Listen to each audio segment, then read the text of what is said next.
আসসালামু আলাইকুম everyone. Hopefully সবাই অনেক অনেক বেশি ভালো আছেন। আজকে রেসিপি দেখে তো বুঝতে পারছেন চিকেন এটা একটা কমন আইটেম, তবে এই চিকেন রেসিপিতে যদি কিছু আনকমন ইনগ্রিডিয়েন্টস দেওয়া হয় তাহলে কিন্তু টেস্টটা একদম সেই লেভেলের হয়ে যায়, যা খেয়ে সবাই বলবে আজকের রান্নাটা আসলে একটু ডিফারেন্ট, মজাদার হয়েছে। তো চলুন যাই আমরা মূল রেসিপিতে। আজকে আমি চিকেন নিয়েছি, 1 কেজি চিকেন নিয়েছি। এটা হচ্ছে দেশি মুরগি নিয়েছি আজকে। তো প্রথমে একটি কড়াইয়ে আমি তেল নিয়ে নিলাম। 2 টেবিল চামচ তেল নেওয়ার পরে আমি তেজপাতা দিয়ে দিলাম।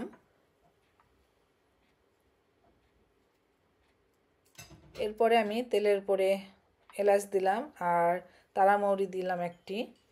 এই তেলের উপরে দেওয়াতে মানে ফ্লেভারটা ভালো আসবে মশলাগুলোর। তারপরে গোলমরিচ দিয়ে দিলাম। আমি কালো গোলমরিচ দিলাম, সাদা গোলমরিচ দিলেও চলবে।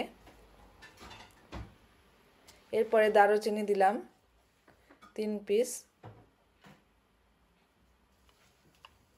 দিয়ে কিছুক্ষণ নেড়ে 1 মিনিট মতো নেড়ে তারপরে আমি পেঁয়াজ দিয়ে দিচ্ছি। এখানে পেঁয়াজ আমি 1 কাপ নিয়েছি।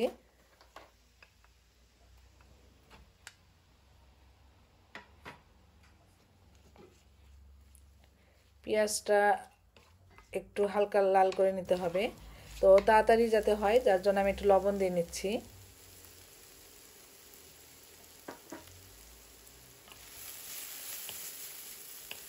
আজকে এইভাবে রান্না করে একটু ট্রাই করবেন বাসায়, দেখবেন একদমই সবাই পছন্দ করবে। তো আমি এখন তেলের উপরে আমি হলুদ আর মরিচের গুঁড়াটা দিয়ে দিচ্ছি, কালার আসবে এটার জন্য। অনেক সময় পেঁয়াজের উপরে দিয়ে দিলে কালারটা কিন্তু একটু ভালো আসে। তো জিরার গুঁড়া দিয়ে দিলাম, ধনিয়ার গুঁড়া দিয়ে দিলাম 1 চা চামচ করে। আর মরিচটা আপনারা যে যেমন খান সেভাবে দিতে পারেন। একটু পানি দিয়ে আমি কষিয়ে নিচ্ছি। এরপরে আমি রসুন বাটা দিয়ে দিলাম আর সাথে আদা বাটা দিয়ে সামান্য একটু নেড়ে দেন আমি আবার একটু পানি দিয়ে কষিয়ে নিব। আমি এখানে মশলাটা কিন্তু 2বার পানি দিয়ে কষিয়ে নিচ্ছি।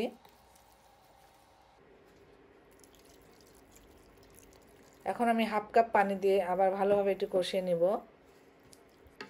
যারা এই মুহূর্তে আমার চ্যানেলটি দেখছেন এবং রান্না দেখতেছেন তাদেরকে একটু ছোট্ট রিকোয়েস্ট, ভালো লাগলে অবশ্যই লাইক শেয়ার কমেন্টস করবেন আর চ্যানেলটি সাবস্ক্রাইব করে আমার সাথে থাকার অনুরোধ রইল। আসলে আমরা কিছু কমন হলুদ, জিরা, আদা, রসুন, ধনিয়া এগুলো তো আমরা সবসময় মানে চিকেনে, মুরগির মাংস রান্না ইউজ করে থাকি। তবে দেখা যাচ্ছে কিছু কিছু ইনগ্রেডিয়েন্টস আছে সেটা দেওয়ার জন্য দেখা যাচ্ছে টেস্ট একদম অন্যরকম হয়ে যায়। সবসময় আসলে একরকম খেতেও একটা একঘেয়েমি এসে যায়। তো আমি এখন এই পর্যায়ে চিকেনগুলো দিয়ে দিলাম। মশলাটা যখন ভালোভাবে কষানো হয়ে গেছে দেন আমি তারপরে দিয়েছি। এরপর আমি কিছুক্ষণ 3-4 মিনিট একটু নাড়তে হবে, যেহেতু চিকেনটা দেওয়ার পরে একটু পানি উঠবে। তো পানিটা শুকানো পর্যন্ত আমি চিকেনটা কষিয়ে নিব ভালোভাবে।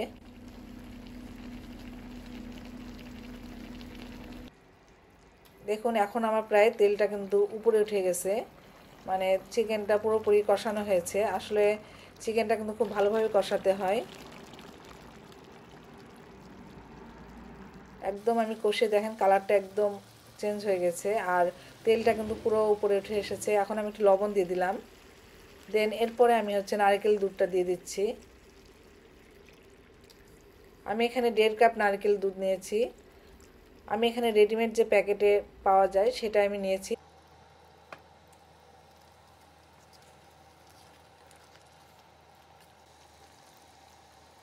আমি আরও 1/2 কাপ দিয়ে দিলাম, সাথে কাপটা ধুয়ে পানিটা দিয়ে দিচ্ছি। এরপরে আমি ঢাকনা দিয়ে 10 মিনিট রেখে দিব।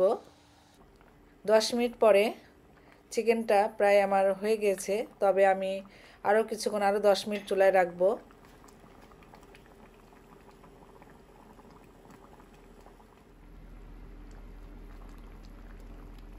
এখন আমি আর কিছুক্ষণ ঢেকে রাখবো আর 10 মিনিট মতো রাখবো, যেহেতু আমার মাংসটা কিন্তু সেদ্ধ হয়ে গিয়েছে।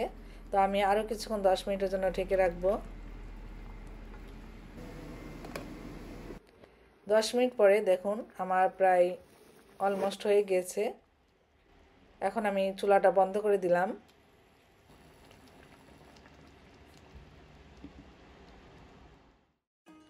এই তো এখন সার্ভ করব, দেন টেস্ট করব।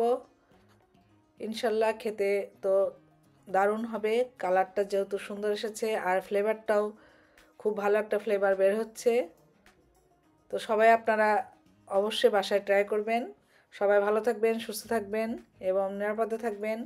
আবার দেখা হচ্ছে ইনশাল্লাহ নেক্সট কোনো একটা এপিসোডে নতুন কোনো রেসিপি নিয়ে। আসসালামু আলাইকুম।